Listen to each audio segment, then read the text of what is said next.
Hello everyone, welcome back to our Oasis YouTube channel.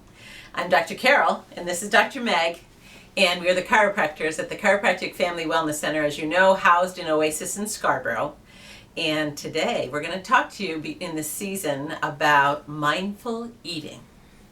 Critical. Yeah, such an important topic and such an important time of year to really be thinking about it, and especially proactively to have a plan going into the holidays for how you want to approach the excess food that's going to be presented to you. So you really want to think about what strategies you want to go into different gatherings with. The gatherings may be smaller this year, but there's still going to be a lot of food, and there's still going to be foods that maybe you don't eat a lot of. There's going to be sweets that you may not eat every day. So you really want to think about and be intentional before you even go into a gathering for how you are going to approach it and what strategies you want to employ to make sure that you've come out the other side not feeling gluttonous, but feeling good about the choices that you made. I'm going to go through a few strategies, and the very first one is to just, before you do anything, before you take a bite, take a breath. Just take a breath and just be grateful that you're there with whoever you're there with, that there's food available for you. Just think about the gratitude. Think about even where the food has come from, the ground that it grew in, the people that prepared it. Just take a moment and have some gratitude around it. And that will shift your mindset so that you're just thinking about it instead of unconsciously eating, which is what we tend to do, right? When we're in groups and gatherings, we just eat and we don't think about it, and we keep eating and we're just talking and having a good time. And you really want to start that whole process in a more mindful, aware state. The second one is to think about how much food you want to take in. You know, a lot of times we talk about like a portion of protein is the size of the palm of your hand, right? So that's not that big. And we tend to, when there's a buffet, eat a lot more than that. You can fill up your plate, but try using a smaller plate and use a method that is called sometimes a speed bump, where you're going to eat half of the food on your plate and then you're going to stop. And you're going to breathe and chat and talk and drink some water and just think about, let your body just settle with what you've just taken in, and think about if you really want to have any more or not. You may not, and that's okay, because you still have dessert coming. So you really want to just give your body some time to assimilate what you've taken in and see if it really is asking for any more, or if it's just your mind that's thinking, tastes really good, I want to keep eating.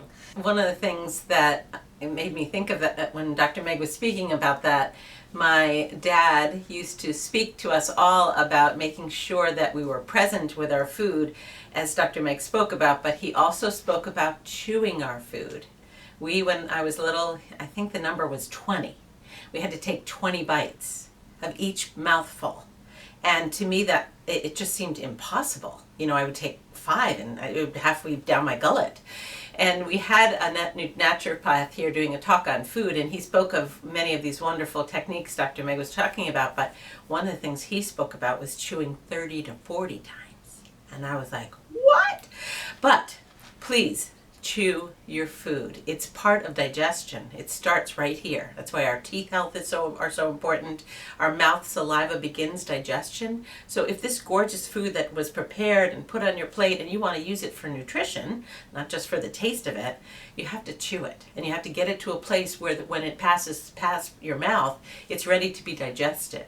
So chew slowly, chew mindfully, as Dr. Meg spoke about, and chew often. The other thing about the breath that Dr. Meg spoke about is it gets you out of sympathetic response, and the breath allows your body to go into what we call parasympathetic, which is rest and digest. Sometimes with family, I can be in a sympathetic response. I'm not always wanting to flight, but it's exciting. It's exciting. And sometimes it can be stressful in the moments of, especially if you're the host or what have you.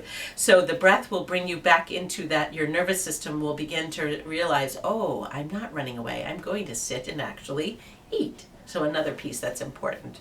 I think what Dr. Meg said also about the choice is so critical. Like, to plan your day, you kind of know what's going to be there. Do not fast. Well, some people do intermittent fasting. That's your choice, and you need to decide about that. But one of the things is you don't want that whole meal to be all your calories or all the nutrition of the day.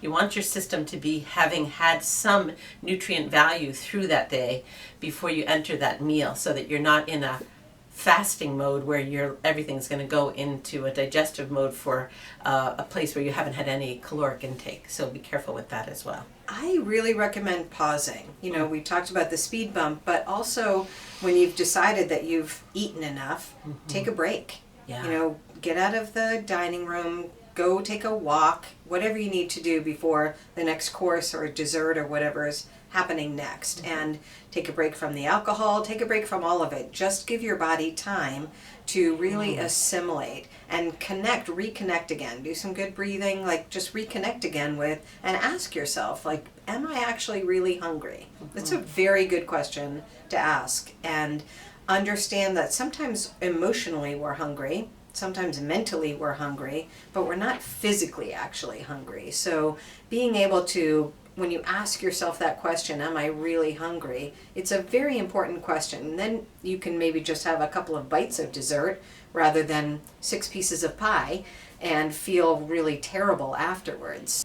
Give yourself a break during the time and make sure that you really keep checking in. And am I really hungry? And making sure that you're being intentional. That's really the key with mindful eating, is that you're paying attention and being intentional. Those are really critical aspects of mindful eating, is being present. And it's very challenging. I have had that challenge in social situations because you get so distracted. It's not like just you and your family at home. It can be more people, and it's very distracting, and it's very easy to lose track of the fact that you're just putting food in your mouth and not really paying attention to it. Being able to shift your focus and be present with your food and with your body and what your body's actually asking for. And if it may just be that you're thirsty and you're not actually hungry, so you need to drink some water. So really checking in and having like planned check-in times, like I'm going to do the speed bump, then I'm going to take a break, I'm going to take a walk, I'm going to have some water. Having those kind of strategies is so helpful, so that you can feel that you were successful and you had a plan. And even if you don't stick to it perfectly, that's fine, because we're humans, right? And we are going to get distracted, and it is fun to try a bunch of different stuff that you may not have tried before, or Aunt Millicent's best pecan pie that you just have to have. So those ideas are part of celebration and part of this time of the year too. But you can still have those things and enjoy them and feel like you're successful with how your body managed it all when you go into it with these strategies and really think about how you want to feel at the end of it. That's really key. Like, if you plan for the end, then you're going to have a successful execution of how you're going to manage all of it. And it may sound like it's really controlling and too thoughtful, but it's actually a really good way to approach eating in general, is to make sure that you are thinking about what you're taking in, and having gratitude at the end as well is a really good idea, because we are so fortunate and we don't have to, most of us, struggle for food every day, and a lot of people in the world do. We have the really great fortune that we can have these amazing buffets and meals that we have as we go into the holiday season. So remember to be grateful for that, and think about how you want to feel at the end of it. Plan for the end, and follow through with that plan. But don't beat yourself up if you don't follow it perfectly. I was just going to say that.